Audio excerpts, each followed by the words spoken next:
Apparition aux apôtres et à d'autres disciples influents. Le dimanche de la résurrection fut un jour terrible dans la vie des apôtres. 10 d'entre eux passèrent la majeure partie de la journée dans la chambre du haut derrière des portes barricadées. Ils auraient pu s'enfuir de Jérusalem, mais ils avaient peur d'être arrêtés par les agents du Sanhédrin si on les trouvait dehors. Thomas broyait du noir, tout seul à Bethphagée. Il aurait mieux fait de rester avec les autres apôtres, il les aurait aidés à orienter leur discussion dans un sens plus profitable. Tout au long de la journée, Jean soutint l'idée que Jésus était ressuscité d'entre les morts.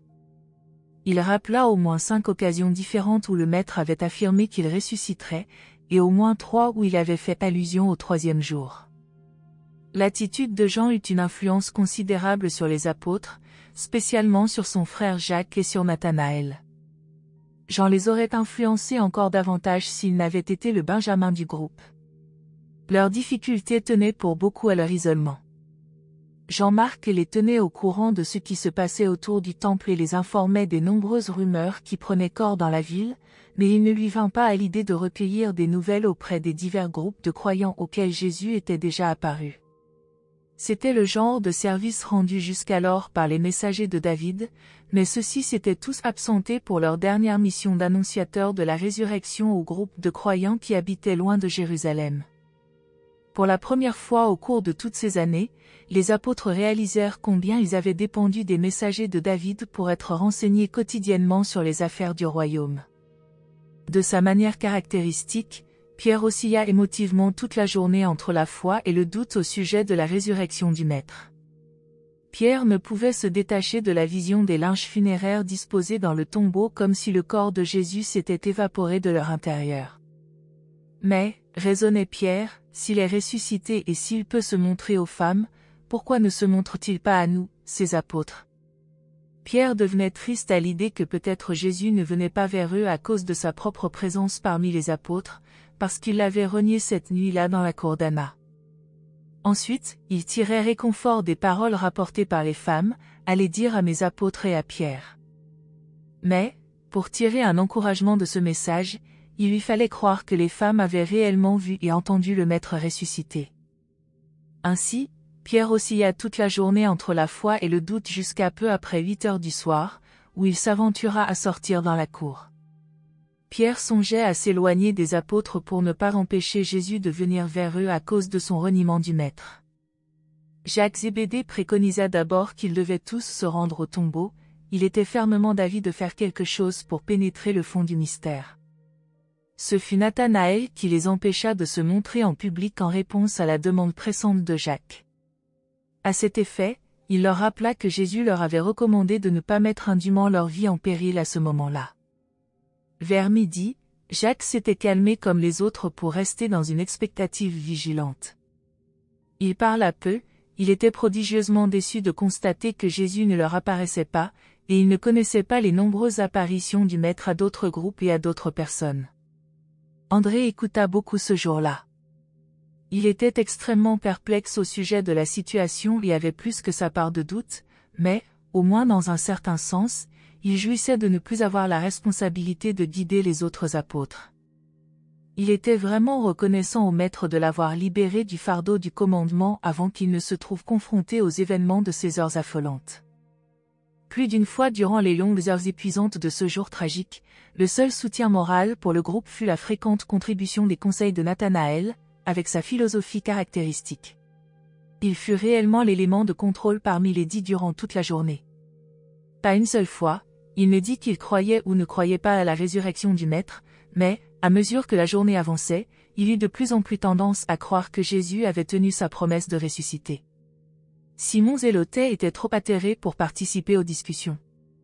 La plupart du temps, il resta allongé sur une couche dans un coin de la chambre, le visage tourné vers le mur, il ne parla pas même une demi-douzaine de fois durant toute la journée. Son concept du royaume s'était effondré, et il ne parvenait pas à discerner que la résurrection du Maître pouvait matériellement changer la situation. Sa déception était très personnelle et bien trop vive pour qu'il ait pu la surmonter à bref délai, même devant un fait aussi stupéfiant que la résurrection. Chose étrange, Philippe, qui habituellement ne s'exprimait guère, prit souvent la parole au cours de l'après-midi de ce jour. Durant la matinée, il eut peu à dire, mais, tout au long de l'après-midi, il posa des questions aux autres apôtres. Pierre s'irritait souvent des questions de Philippe, mais les autres les prenaient de bonne grâce. Philippe était particulièrement désireux de savoir, au cas où Jésus serait réellement sorti de sa tombe, si son corps porterait les marques physiques de la crucifixion. Matthieu était dans une grande confusion, il écouta les discussions de ses compagnons, mais passa la majeure partie de son temps à retourner dans sa tête le problème de leurs futures finances. Indépendamment de la résurrection supposée de Jésus, Judas avait disparu, David avait, sans cérémonie, remis les fonds à Matthieu, et il n'avait plus de chef ayant autorité. Avant que Matthieu ne se soit décidé à considérer sérieusement leurs arguments sur la résurrection, il avait déjà revu le maître face à face. Les jumeaux Alphée ne prirent guère part à ces débats sérieux, ils étaient suffisamment occupés à leurs travaux habituels. Répondant à une question de Philippe, l'un d'eux exprima leur opinion commune en disant « Nous ne comprenons pas l'histoire de la résurrection, mais notre mère dit qu'elle a parlé au maître, et nous la croyons. » Thomas traversait une de ces périodes typiques de dépression désespérante. Il dormit une partie de la journée et se promena dans les collines le reste du temps. Il se sentait poussé à rejoindre ses compagnons, mais son désir de solitude fut plus fort. Le maître retarda sa première apparition morontielle aux apôtres pour plusieurs raisons. D'abord, il voulait qu'après avoir entendu parler de la résurrection, il y ait le temps de bien réfléchir à ce qu'il leur avait dit sur sa mort et sa résurrection alors qu'il était encore avec eux dans la chair.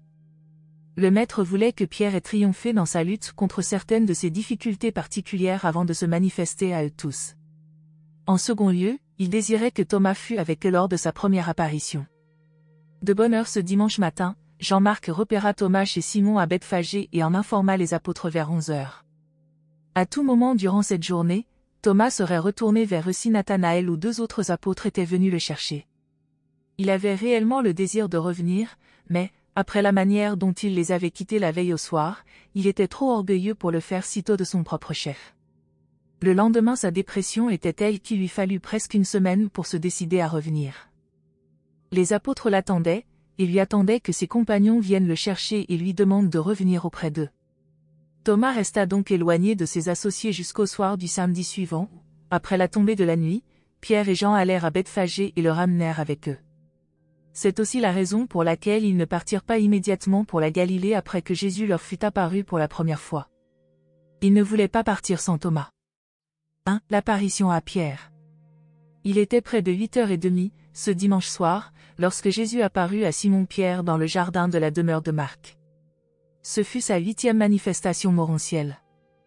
Depuis son reniement du Maître, Pierre avait constamment vécu avec un lourd fardeau de doutes et de culpabilité. Toute la journée du samedi et ce dimanche, il avait lutté contre la peur de n'être peut-être plus un apôtre. Il avait frémi d'horreur devant le sort de Judas et même pensé avoir, lui aussi, trahi son maître. Tout au long de cet après-midi, il songea que c'était peut-être sa présence parmi les apôtres qui avait empêché Jésus de leur apparaître, bien entendu à condition qu'il fût réellement ressuscité d'entre les morts. Et ce fut à Pierre, dans cette disposition mentale et dans cet état d'âme, que Jésus apparut pendant que l'apôtre déprimé déambulait parmi les fleurs et les arbustes. Quand Pierre songea au regard affectueux du maître passant par le porche d'Anna, quand il retourna dans sa tête le merveilleux message « Allez dire à mes apôtres » et à Pierre, que lui avaient apporté, tôt dans la matinée, les femmes revenant du tombeau vide, quand il contempla ces gages de miséricorde, sa foi commença à triompher de ses doutes, il s'arrêta, serra les poings et dit à haute voix, « Je crois qu'il est ressuscité d'entre les morts, je vais aller le dire à mes frères. » À ces mots, la forme d'un homme apparut soudainement devant lui, une forme qui lui parlait d'une voix familière en disant, « Pierre, l'ennemi désirait t'avoir, mais je n'ai pas voulu t'abandonner à lui. Je savais que ce n'était pas dans ton cœur que tu m'avais renié, je t'avais donc pardonné avant même que tu ne le demandes. Maintenant, il faut cesser de penser à toi-même et aux difficultés du moment, mais te préparer à apporter la bonne nouvelle de l'Évangile à ceux qui se trouvent dans les ténèbres. Il ne faut plus t'occuper de ce que tu peux obtenir du royaume, mais plutôt t'inquiéter de ce que tu peux donner à ceux qui vivent dans une affreuse misère spirituelle. Saint toi, Simon, pour la bataille d'un nouveau jour, pour la lutte contre les ténèbres spirituelles et la tendance aux doutes funestes du mental naturel de l'homme. Pierre et le Jésus morontiel marchèrent dans le jardin et parlèrent, pendant près de 5 minutes, du passé, du présent et de l'avenir. Puis le maître disparut de sa vue en disant « Au revoir, Pierre, jusqu'à ce que je te voie avec tes frères. » Pendant un instant, Pierre fut suffoqué par la réalisation du fait qu'il avait parlé avec le Maître ressuscité et qu'il pouvait être certain d'être encore un ambassadeur du royaume. Il venait d'entendre le Maître glorifier l'exhorter à poursuivre la prédication de l'Évangile. Tout cela jaillissait dans son cœur, il se précipita dans la salle du haut où se trouvaient ses compagnons, haletant d'excitation, s'écria « J'ai vu le Maître, il était dans le jardin.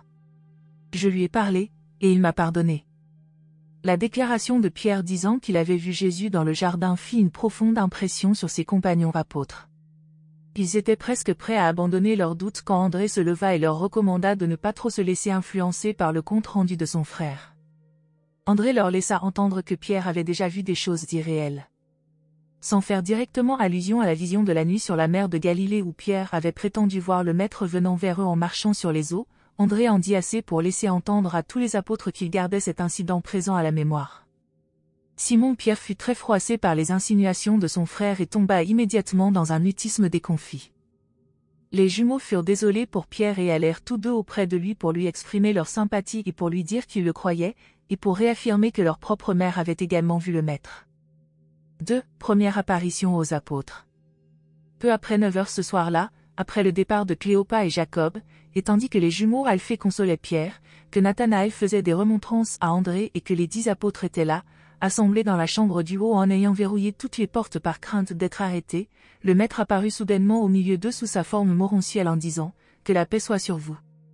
Pourquoi êtes-vous si effrayés quand j'apparais, comme si vous aviez vu un esprit? Ne vous avais-je pas parlé de ces choses quand j'étais présent auprès de vous dans la chair? Ne vous avais-je pas dit que les prêtres chefs et les dirigeants me livreraient pour être tués, que l'un de vous me trahirait et que je ressusciterais le 3e jour? Pourquoi donc tous vos doutes et toute cette discussion sur les comptes rendus des femmes, de Cléopas et de Jacob, et même de Pierre? Combien de temps douterez-vous de mes paroles et refuserez-vous de croire à mes promesses? Et, maintenant que vous me voyez vraiment, allez-vous croire? Même maintenant l'un d'entre vous est absent. Quand vous serez réunis tous ensemble une fois de plus et après que vous saurez tous avec certitude que le Fils de l'homme est ressuscité, partez d'ici pour la Galilée. Ayez foi en Dieu, ayez foi les uns envers les autres, et ainsi vous entrerez dans le nouveau service du royaume des cieux. Je resterai à Jérusalem avec vous jusqu'à ce que vous soyez prêts à aller en Galilée. Je vous laisse ma paix. Quand le Jésus morontiel leur eut ainsi parlé, il disparut de leur vue en un instant. Ils tombèrent tous face contre terre, louant Dieu et vénérant leur maître disparu. Ce fut la 9e apparition morontielle du Maître. 3. Avec les créatures morontielles. Le lendemain, lundi, Jésus le passa tout entier avec les créatures morontielles alors présentes sur Urantia. Plus d'1 million de directeurs morontiels avec leurs associés, ainsi que des mortels de divers ordres en transition sur les 7 mondes des maisons de Satania, étaient venus sur Urantia pour participer à l'expérience de transition morontielle du Maître.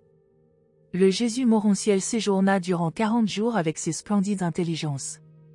Il les instruisit, et apprit de leur directeur la vie de transition morontielle telle que les mortels des mondes habités de Satania la traversent en passant par le système des sphères morontielles.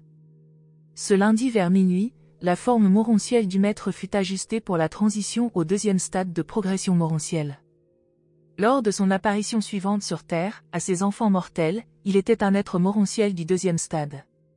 À mesure que le Maître progressait dans la carrière morontielle, les intelligences morontielles et leurs associés transformateurs éprouvaient des difficultés techniques croissantes à rendre le Maître visible aux yeux matériels des mortels. Jésus effectuait le transit au 3e stade morontiel le vendredi 14 avril, au 4e stade le lundi 17 avril, au 5e stade le samedi 22 avril, au 6e stade le jeudi 27 avril, au 7e stade le mardi 2 mai, à la citoyenneté de Jérusalem le dimanche 7 mai, et il entra dans l'embrassement des Très-Hauts d'Édentia le dimanche 14 mai. Michael de Nébadon paracheva ainsi son service d'expérience universelle, car déjà, en liaison avec ses effusions antérieures, il avait fait la pleine expérience de la vie des ascendeurs mortels du temps et de l'espace, depuis le séjour au siège de la constellation jusqu'au service du quartier général du super-univers y compris. Ce fut par ces expériences morontielles que le Fils créateur de Nébadon acheva réellement et termina d'une manière agréable à Dieu sa 7e et dernière effusion dans l'univers. 4. La 10e apparition, à Philadelphie. La 10e manifestation morontielle de Jésus à la récognition des mortels se produisit, peu après 8 heures le mardi 11 avril, à Philadelphie. Il se montra à Abner, à Lazare et à environ 150 de leurs associés, y compris plus de 50 membres du corps évangélique des 70. Cette apparition eut lieu dans la synagogue, juste après l'ouverture d'une réunion spécialement convoquée par Abner pour discuter de la crucifixion de Jésus et le rapport plus récent sur sa résurrection apporté par le messager de David. Puisque Lazare ressuscité faisait maintenant partie de ce groupe de croyants, il ne leur était pas difficile de croire à la nouvelle que Jésus était ressuscité d'entre les morts. La séance dans la synagogue venait d'être ouverte par Abner et Lazare qui se tenaient ensemble dans la chair, lorsque tout l'auditoire de croyants vit la forme du maître apparaître soudainement. Il s'avança de l'endroit où il était apparu entre Abner et Lazare, qui ne l'avaient remarqué ni l'un ni l'autre, salua l'assemblée et dit : « Que la paix soit sur vous. Vous savez tous que nous avons un seul Père au ciel et qu'il n'existe qu'un seul évangile du royaume, la bonne nouvelle du don de la vie éternelle que les hommes reçoivent par la foi. En vous réjouissant dans votre fidélité à l'évangile, priez le Père de la vérité de répandre dans votre cœur un nouvel et plus grand amour pour vos frères.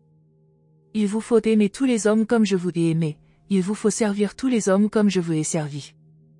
Avec une sympathie compréhensive et une affection fraternelle, considérez comme vos compagnons tous vos frères consacrés à la proclamation de la bonne nouvelle, qu'ils soient juifs ou gentils, grecs ou romains, perses ou éthiopiens. Jean a prêché le royaume par anticipation, vous avez prêché l'évangile en puissance, les Grecs enseignent déjà la bonne nouvelle, et moi, je vais bientôt envoyer l'esprit de vérité dans l'âme de tous ces hommes, mes frères qui ont si généreusement consacré leur vie à l'illumination de leurs compagnons plongés dans les ténèbres spirituelles. Vous êtes tous des enfants de lumière, ne trébuchez donc pas dans l'enchevêtrement de la mésentente due à la méfiance et à l'intolérance humaine. Si, par la grâce de la foi, vous êtes ennoblis jusqu'à aimer les incroyants, ne devriez-vous pas aussi aimer également vos compagnons croyants de la grande famille de la foi ? Rappelez-vous que, dans la mesure où vous vous aimerez les uns les autres, tous les hommes sauront que vous êtes mes disciples. Allez donc dans le monde entier proclamer à toutes les nations et races cet évangile de la paternité de Dieu et de la fraternité des hommes, et soyez toujours sages dans le choix de vos méthodes pour présenter la bonne nouvelle aux différentes races et tribus de l'humanité. Vous avez reçu libéralement cet évangile du royaume, vous apporterez libéralement la bonne nouvelle à toutes les nations. Ne craignez pas la résistance du mal, car je suis avec vous pour toujours, même jusqu'à la fin des âges. Et je vous laisse ma paix. Après avoir dit « Je vous laisse ma paix », il disparut de leur vue. À l'exception d'une de ses apparitions en Galilée, où plus de 500 croyants le virent simultanément, ce groupe de Philadelphie comportait le plus grand nombre de mortels qui les vit ensemble en une seule et même occasion. Le lendemain matin de bonne heure, alors que les apôtres s'attardaient encore à Jérusalem en attendant que Thomas retrouve son équilibre émotionnel, ces croyants de Philadelphie s'en allèrent proclamer que Jésus de Nazareth était ressuscité d'entre les morts. Jésus passa le lendemain, mercredi, sans interruption en compagnie de ses associés morontiels. Au milieu de l'après-midi, il reçut la visite de délégués morontiels venant des mondes des maisons de chacun des systèmes locaux de sphères habitées de toute la constellation de Nor-Lasiadek, et tous se réjouirent de connaître leur Créateur comme membre de leur propre ordre d'intelligence de l'univers. 5. Deuxième apparition aux apôtres. Thomas passa une semaine, seul avec lui-même, dans les collines entourant Olivet. Durant ce temps, il ne vit que Jean-Marc et les habitants de la maison de Simon. Il était environ 9 heures du soir, le samedi 15 avril, lorsque les deux apôtres le trouvèrent et le ramenèrent à leur point de rassemblement chez les Marques. Le lendemain, Thomas les écouta raconter les histoires des différentes apparitions du Maître, mais refusa obstinément de croire. Il soutint que Pierre, par son enthousiasme, leur avait fait croire qu'ils avaient vu le Maître. Nathanaël le raisonna, mais sans succès. Un entêtement émotif s'était associé à ses doutes habituels, et cet état mental, doublé du chagrin de les avoir fuis, contribuait à créer une situation d'isolement que Thomas lui-même ne comprenait pas pleinement. Il s'était écarté de ses compagnons, il avait suivi sa propre voie, et maintenant, même de retour parmi eux, il tendait inconsciemment à prendre une attitude de désaccord. Thomas fut lent à se rendre, il n'aimait pas céder. Sans en avoir l'intention, il jouissait vraiment de l'intérêt qu'on lui portait, il tirait inconsciemment satisfaction des efforts de tous ses compagnons pour le convaincre et le convertir. Il lui avait manqué pendant toute une semaine, et Thomas prenait grand plaisir à leurs persistantes attentions. Ils prenaient leur repas du soir un peu après 6 heures, avec Thomas assis entre Pierre et Nathanaël, lorsque l'apôtre incrédule dit « Je ne croirai pas avant d'avoir vu le Maître de mes propres yeux et mis mon doigt dans la marque des clous. » Tandis qu'ils étaient ainsi assis à souper et que les portes étaient soigneusement fermées et verrouillées, le maître sous sa forme morontielle apparut soudainement dans le fer à cheval de la table, se tenant directement en face de Thomas, et dit : « Que la paix soit sur vous. Pendant toute une semaine, je me suis attardé pour pouvoir vous apparaître de nouveau quand vous seriez tous réunis pour entendre une fois de plus le commandement d'aller dans le monde entier prêcher cet évangile du royaume. Je vous le répète, de même que le Père m'a envoyé dans le monde, je vous y envoie. De même que j'ai révélé le Père, de même vous révélerez l'amour divin, non simplement avec des paroles, mais dans votre vie quotidienne. Je vous envoie non pour aimer l'âme des hommes, mais plutôt pour aimer les hommes. Il ne suffit pas que vous proclamiez les joies du ciel, il faut aussi que vous démontriez les réalités d'esprit de la vie divine dans votre expérience quotidienne, puisque vous avez déjà, par votre foi, la vie éternelle comme don de Dieu. Puisque vous avez la foi, quand le pouvoir d'en haut, l'esprit de vérité, sera venu sur vous, vous ne cacherez pas votre lumière ici derrière des portes fermées, vous ferez connaître à toute l'humanité l'amour et la miséricorde de Dieu. Par peur, vous fuyez maintenant devant l'effet d'une expérience désagréable, mais, quand vous aurez été baptisé de l'esprit de vérité, vous irez bravement et joyeusement au-devant des nouvelles expériences où vous proclamerez la bonne nouvelle de la vie éternelle dans le royaume de Dieu. Vous pouvez rester ici et en Galilée durant une brève période, pour vous remettre du choc de transition entre la fausse sécurité de l'autorité du traditionnalisme et le nouvel ordre de l'autorité des faits, de la vérité et de la foi dans les réalités suprêmes de l'expérience vivante. Votre mission dans le monde est basée sur le fait que j'ai vécu parmi vous une vie révélant Dieu, sur la vérité que vous êtes les fils de Dieu ainsi que tous les autres hommes. Cette mission se concrétisera dans la vie que vous vivrez parmi les hommes, l'expérience effective et vivante d'aimer les hommes et de les servir, comme je vous ai aimé et servi. Que la foi révèle votre lumière au monde, que la révélation de la vérité ouvre les yeux aveuglés par la tradition, que votre service aimant détruise efficacement les préjugés engendrés par l'ignorance. En vous rapprochant ainsi de vos contemporains par une sympathie compréhensive et par un dévouement désintéressé, vous les conduirez au salut par la connaissance de l'amour du Père. Les Juifs ont prôné la bonté, les Grecs ont exalté la beauté, les Hindous prêchent la dévotion, les lointains ascètes enseignent le respect, les Romains exigent la fidélité, mais, moi, je demande que la vie de mes disciples soit même une vie de service aimant pour vos frères dans la chair. Après avoir ainsi parlé, le maître abaissa le regard sur le visage de Thomas et dit : Toi, Thomas, qui as dit que tu ne croirais pas à moins de me voir et de mettre ton doigt dans les marques des clous sur mes mains, maintenant tu m'as vu et entendu mes paroles. Bien que tu ne vois aucune marque de clous sur mes mains, puisque je suis élevé sous une forme que tu revêtiras aussi quand tu quitteras ce monde, que vas-tu dire à tes frères ? Tu reconnaîtras la vérité, car déjà dans ton cœur tu avais commencé à croire, même quand tu affirmais si résolument ton incroyance. Thomas, c'est juste au moment où tes doutes commencent à s'effriter qu'ils s'affirment avec le plus d'entêtement. Thomas, je te demande de ne pas manquer de foi, mais d'être croyant, et je sais que tu croiras, et même de tout ton cœur. Quand Thomas entendit ces paroles, il tomba à genoux devant le maître morontiel et s'écria : Je crois. Mon Seigneur et mon Maître. Alors, Jésus dit à Thomas : Tu as cru, Thomas, parce que tu m'as réellement vu et entendu. Béni soit, dans les âges à venir, ceux qui croiront même sans avoir vu avec les yeux de la chair ni entendu avec les oreilles de mortels. Ensuite, tandis que sa forme s'approchait de l'extrémité de la table, le maître s'adressa au groupe en disant : Maintenant, allez tous en Galilée où je vous apparaîtrai bientôt. Et, après avoir dit cela, il disparut de leur vue. Les 11 apôtres étaient maintenant pleinement convaincus que Jésus était ressuscité d'entre les morts. De très bonne heure le lendemain matin, avant l'aube, ils partirent pour la Galilée. 6. L'apparition à Alexandrie. Pendant que les 11 apôtres faisaient route vers la Galilée et approchaient du terme de leur voyage, le mardi 18 avril vers 8h30 du soir, Jésus apparut à Rhodan et à environ 80 autres croyants, à Alexandrie. C'était la 12e apparition du Maître sous forme morontielle. Jésus apparut devant ces Grecs et ces Juifs au moment où un messager de David terminait son compte-rendu de la crucifixion. Ce messager était le 5e coureur de relais sur la route venant de Jérusalem, et il était arrivé tard dans l'après-midi à Alexandrie. Après qu'il eut remis son message à Rhodan, il fut décidé de convoquer les croyants pour qu'ils reçoivent la tragique nouvelle de la bouche du messager lui-même. Vers 8h, Nathan de Busiéry, le messager, se présenta aux croyants et leur raconta en détail tout ce que le précédent coureur lui avait dit.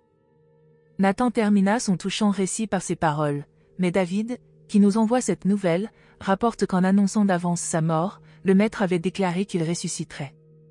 Tandis que Nathan parlait encore, le maître morontiel apparut là, au regard de tous. Lorsque Nathan s'assit, Jésus dit : Que la paix soit sur vous. Ce que mon Père m'a envoyé établir dans le monde n'appartient ni à une race, ni à une nation, ni à un groupe spécial d'éducateurs ou de prédicateurs. Cet évangile du royaume appartient aux Juifs et aux gentils, aux riches et aux pauvres, aux hommes libres et aux esclaves, aux hommes et aux femmes, et même aux petits-enfants. Il vous faut tous proclamer cet évangile d'amour et de vérité par la vie que vous vivez dans la chair. Vous vous aimerez les uns les autres d'un amour nouveau et remarquable, comme je vous ai aimé. Vous servirez l'humanité avec une dévotion nouvelle et étonnante, comme je vous ai servi. Quand les hommes verront que vous les aimez ainsi, et combien vous les servez avec ferveur, ils percevront que vous êtes entrés par la foi dans la communauté du royaume des cieux. Alors, ils suivront l'esprit de vérité, qu'ils apercevront dans votre vie, jusqu'à ce qu'ils trouvent le salut éternel. De même que le Père m'a envoyé dans ce monde, je vous y envoie aussi maintenant. Vous êtes tous appelés à porter la bonne nouvelle à ceux qui sont plongés dans les ténèbres. Cet évangile du royaume appartient à tous ceux qui y croient, il ne sera pas remis à la garde des seuls prêtres. Bientôt l'esprit de vérité viendra sur vous et vous conduira dans toute la vérité. Donc, allez dans le monde entier prêcher cet évangile, et voyez, je suis avec vous toujours, même jusqu'à la fin des âges. Après avoir ainsi parlé, le maître disparut de leur vue. Ces croyants restèrent là ensemble toute la nuit, racontant leurs expériences de croyants au royaume et écoutant longuement Rhodan et ses associés. Et ils crurent tous que Jésus était ressuscité d'entre les morts. Un messager de David arriva le surlendemain pour leur annoncer la résurrection. Imaginez sa surprise lorsqu'ils répondirent à son annonce en disant : Oui, nous le savons, car nous avons vu le Maître. Il est apparu devant nous avant-hier. Merci de nous avoir rejoints aujourd'hui, et je vous retrouve bientôt pour une nouvelle exploration passionnante.